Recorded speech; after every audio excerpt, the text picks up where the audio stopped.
Budget के हवाले से हमेशा से तरक्की याफ्ता ममालिक में बजट कोई 100% अवामी उमंगों के मुताबिक नहीं होता।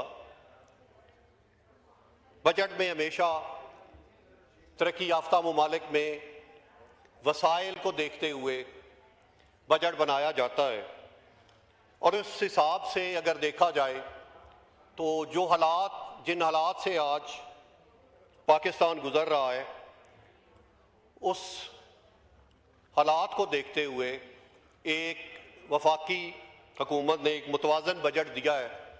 बेशक के इसमें कमियां भी मौजूद हैं जिन्हें दूर करने के लिए वक्त लगेगा, लेकिन जिस तरह के सुपर टैक्स को ख़त्म करके हुकूमत ने ताजरों को फैसिलिटेट किया, इसी तरह रियल एस्टेट में खरीदो फरोख्त पर जो टैक्स कम किए गए, उन टैक्सेस की वजह से जहां पर रियल एस्टेट का कारोबार दोबारा से मुस्तहकम होगा, वहां पर बेशुमार बेरोजगार लोगों को दोबारा से रोजगार भी मिलेगा। इस तरह के बहुत से इक़दाम जो कि वफाकी हुकूमत ने किए हैं वो तारीफ के काबिल भी हैं, और इसी तरह जो कमियां हैं वो भी बतौर अवामी नुमाइंदा हमने यहाँ पर उनकी निशानदेही भी करनी है। जैसा कि ज़राअत के हवाले से यहाँ पर बात की जाती है, तो उसके लिए मैं अर्ज़ करना चाहूँगा कि हमेशा से ज़राअत को मईशत की रीढ़ की हड्डी की हैसियत दी जाती है, लेकिन साथ ये बात भी एक की जाती है कि किसान टैक्स नहीं देता है।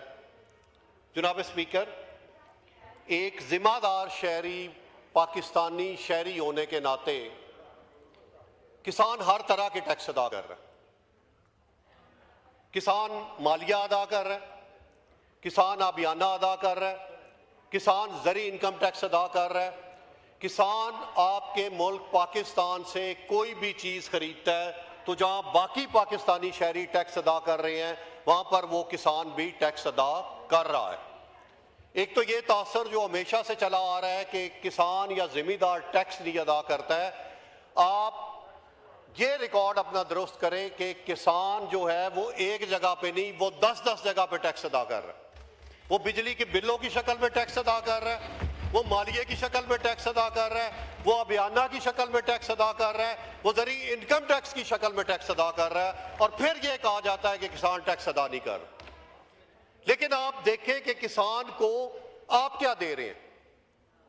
आजकल के जो हालात हैं, मैं दावे के साथ ये कहता हूं, कई दफा ये बहस भी होती है और हमारे कई दफा जो सुनी सुनाई बातों पे लोग ये किसान के ऊपर बातें करते हैं। मैंने पिछले एक महफिल में बैठे हुए थे, वहां पे सरकारी अफसरान भी थे, तो उन्होंने कहा जी आप कहते हैं गंदम का रेट कम है, तो 3000 गंदम का रेट है, तो अगर 40 मन गंदम निकलती है तो 1,20,000 एक एकड़ में से किसान ले रहा है। लेकिन उन्हें ये नहीं पता कि वो 1,20,000 अगर 40 एकड़ में से ले रहा है तो उस पर वो खर्चा कितना कर रहा है। मैंने उन्हें सवाल किया कि आपको पता है कि 1 एकड़ पे DAP कितनी आपको डालनी पड़ती है, यूरिया कितना डालना पड़ता है, ज़री अद्वियात कितनी डालनी पड़ती है, डीजल कितना खर्च होता है, पानी कितना खर्च होता है, और जो लोग ठेके पे जमीन लेके काश्तकारी करते हैं उनका ठेका निकाल के देखें तो किसान पल्ले से पे कर रहा है। किसान इस वक्त हासिल कुछ नहीं कर रहा है, लेकिन अल्लाह तबारक व तआला की जात ने नबियों का पेशा ज़राअत बनाया है। नबियों का पेशा है कि वो अपने पास से अदा करके उन गैर काश्तकारों को भी पालता है। और आप काश्तकार यहाँ पर जितने मौजूद हैं ये जानते हैं कि किसान अपने घर में अपनी जिन्स तब लेके जाता है जब वो गैर काश्तकारों को सबसे पहले उनका मुआवजा देता है। ये कहीं पे भी नहीं होता है। जितने काश्तकार यहां पर बैठे हैं, हम गंदम की फसल उठाते हैं। जब हम गंदम हमारे खेत में पड़ी हुई होती है, उसमें से हम गैर काश्तकारों का हिस्सा सबसे पहले निकालते हैं, उन्हें अदा करके जो बाकी बचता है वो अल्लाह के शुक्र के साथ लेके अपने घर चले जाते हैं। लेकिन फिर भी कहा जाता है कि किसान टैक्स नहीं दे रहा है, किसान रोटी दे रहा है इस मुल्क को, मईशत मजबूत कर रहा है, अपनी जबूआली की हालत में, अपनी परेशानी की हालत में, अपने बच्चों के पेट पर पत्थर बांधकर। जो ये लोग कहते हैं कि इतनी गंदम हुई है, इतना चावल हुआ है, 5 माशी माहरीन या 5 जरी माहरीन मुझे दे, मैं हर माहरीन को 10 एकड़ जमीन अपने पास से दूंगा। 10 एकड़ में 1 साल काश्त करके सिर्फ अपने बिजली के बिल और बच्चों की फीसें दे दे, तो मैं मान जाऊंगा कि किसान जो है वो तरक्की कर। ये को आज एक हुकूमत का ये काम नहीं है कि सारा मलबा उस पर डाल दे। आप इससे पीछे चले जाएं। आहिस्ता आहिस्ता किसान जो कि कमा कर इस मुल्क को दे रहा था, आहिस्ता आहिस्ता वो कमजोर होता जा रहा है। हम कहते हैं कि ज़राअत मईशत की रीढ़ की हड्डी है। वो मुझे हसन मुर्तज़ा साहब पीपल्स पार्टी के पंजाब में नुमाइंदे हैं, मुझे उनकी बात याद आ गई कि एक बंदा देग तकसीम कर रहा था, तो एक उसका कोई मुलाजिम या दोस्त वो आता था बार बार करीब, तो वो कहता था तू मेरे ज़हन में सब्र कर। जब उसने देखा कि देग खत्म होने वाली है, उसने कहा खुदा का नाम है, मैं ज़हन चो कड्डो, मैं देग दे नेड़े जान दो। तो मईशत की रीढ़ की हड्डी ना रखे। अगर ये हाल होना है तो को हमें हाथ बना दे, पाँव बना दे, को गुर्दा बना दे, दिल बना दे। रीढ़ की हड्डी सुन सुन के अब किसान जो है अभी भी वो अपनी जंग बका की लड़ रहा है। हमें मैं कहता हूं कर्जे की जरूरत नहीं है। जो कर्ज की मद में हमेशा तमाम गवर्नमेंट, जितनी भी गवर्नमेंट है, वो कर्ज की मद में पैसा रखती है। किसान को इतना हमने कर्ज दे दिया, 300 अरब दे दिया, 100 अरब दे दिया, ना दे। यही एक तकरीर 14 में मैंने इसी ऐवान में की थी। तो मैं खराजे तहसीन पेश करता हूं मियां नवाज शरीफ साहब को। दूसरे दिन उन्होंने मुझे पीएम हाउस बुलाया और उन्होंने कहा कि तुम्हारी तजावीज की है। राना तनवीर साहब, सिकंदर बोसन साहब, जनाब सायरा अफजल तार साहिबा भी मौजूद हैं, ये भी उस वक्त मीटिंग में थी, ये गवाह हैं। उन्होंने मुझसे तजावीज मांगी थी कि मुझे आपने तकरीर की है, मुझे तजावीज दें ताकि हम इस पर अमल शुरू करें। हमने तजावीज दी और वो किसान पैकेज, मैं कहता हूं पाकिस्तान की तारीख का किसान पैकेज था, जिसने किसान को यहां से उठाकर यहां पर पहुंचा दिया था। ये नवाज शरीफ की मामला फहमी थी। तो हमें यही तवक्को है गवर्नमेंट से कि हमें कर्ज बेशक ना दे, हमारी जो इनपुट्स हैं हमें चीजें प्रोवाइड करें, वो चीजें सस्ती करें, और हमारा जिस रेट पे हमें काश्त अपनी जिन्सों में पड़ती है, जो भी फसल पड़ती है, चाहे वो गंदम है, चावल है, किन्नू है, गन्ना है, कोई भी फसल है, कपास है, हमसे वो इज्जत के साथ खरीदी जाए। तो किसान इस मुल्क की तरक्की माशी तौर पर इंशाअल्लाह ताला इसे मजबूत करेगा। अब मैं गुजारिश आपको इससे हटके आपको एक गुजारिश करना चाहता हूं कि हमारे इलाके में और सारे पंजाब में ही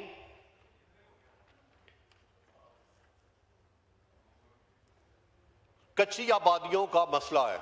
मेरे हल्के में भी कच्ची आबादियां हैं। कच्ची आबादियों का मसला है जो कि बहुत से गरीब लोग, मैंने ऐसी फैमिलीज भी देखी हैं जो कि एक घर, एक एक कमरे में 8-8, 10-10 लोग वहां पर रह रहे हैं। तो ये स्टेट की जिम्मेदारी है कि उन्हें तहफ़्फ़ुज़ वाली छत फराम की जाए। तो मेरी गुजारिश होगी हुकूमत से कि सूबों के साथ मिलकर जहाँ पर बेघर लोग, गरीब लोग जो कि किसी भी जगह पे, सरकारी जगह पे वो एक एक कमरा बना के 8-8, 10 लोग वहाँ पर रह रहे हैं, तो उनके लिए छत मुहैया की जाए। जैसे कि पंजाब गवर्नमेंट ने CM साहिबा का एक प्रोग्राम चल भी रहा है, अपना छत अपना घर स्कीम। तो ऐसे बहुत से अभी है जिसके लिए मैं फेडरल गवर्नमेंट से भी गुजारिश करूंगा कि आप भी सूबों के साथ मिलकर ऐसा कोई प्लान दें, क्योंकि बहुत से लोग हमारे पास आते हैं जो कि ये उनकी दुख होता है या हम तक वो पहुंचकर अपनी जो हुकूमत के लिए सिफारिशात पहुंचाते हैं कि जी हम एक घर में किसी भी सरकारी जगह पे एक कमरे में 8-10 फैमिली के लोग रह रहे हैं। तो उन लोगों के लिए मेरी गुजारिश होगी कि ऐसी स्कीम शुरू की जाए, गवर्नमेंट और सूबे मिलकर करें, ताकि उन्हें भी पाकिस्तानी शहरी होने का तहफ़्फ़ुज़ का एहसास हो और उन्हें बेशक एक छोटे से छोटा 2 से 4 मरले का घर उन्हें बना कर दिया जाए, ताकि उन्हें भी पाकिस्तानी शहरी के तहफ़्फ़ुज़ का एहसास हो। अब जनाब आला, मैं अपने हल्के के हवाले से, मंडी बहाउद्दीन मेरा हल्का है, वो मैं गुजारिश करूंगा कि हम दरियाए जेलम और दरियाए चनाब के दरमियान जो इलाका है वो हमारा डिस्ट्रिक्ट मंडी बहाउद्दीन है, जिसमें सरगोदा का एरिया भी आता है। हमारे तहसील मलिकवाल और दरिया की दूसरी साइड पे तहसील पिंड दादन खान है जो कि जेलम में आती है, और वहाँ पे एक पुल का मुतालबा जो कि पिछले 30-40 साल से चलता आ रहा है और हमेशा से वो किसी न किसी वजह से मुकम्मल नहीं हो पाया है। पिछली दफ़ा 2017 में जनाब वज़ीर आज़म साहब जब के वज़ीर आला पंजाब थे, आखिरी बात कीजिए तो आखिरी बात ही है सर, 15 मिनट होने को है। जब वज़ीर आला पंजाब थे तो इन्होंने उसके लिए फंड दिया, उस पर काम शुरू हो गया। असल में उसका प्रॉब्लम ये है कि ये 10 मिनट का फासला, ये पुल बनने की बाद 10 मिनट का फासला रह जाएगा, जो कि तहसील मलिकवाल और तहसील पंडादन खान के लोग 1.5 से 2 घंटे की मुसाफत तय करके आते हैं और फिर दरिया में से वो गुजरते हैं कश्तियों के ऊपर, अपनी गाड़ियां, ट्रैक्टर, मोटरसाइकिल, बाल बच्चे को लेके, और हर साल 10, 12 से 15 लोग जिनकी जानें ज़ाया होती हैं कश्तियाँ उल्टने की वजह से। PM साहब ने बतौर CM वो मनसूबा शुरू किया था, लेकिन आगे जब PTI की गवर्नमेंट आई तो उस मनसूबे को सिर्फ नून लीग का मनसूबे की वजह से उससे बंद कर दिया गया। तो मेरी ये गुजारिश है, आज भी उन लोगों का मुतालबा है और ज़रूरत है कि उस पुल को मुकम्मल किया जाए, ठीक है, ताकि वो लोग आसानी से अपना सफ़र शुरू कर सके। शुक्रिया, शुक्रिया, शुक्रिया।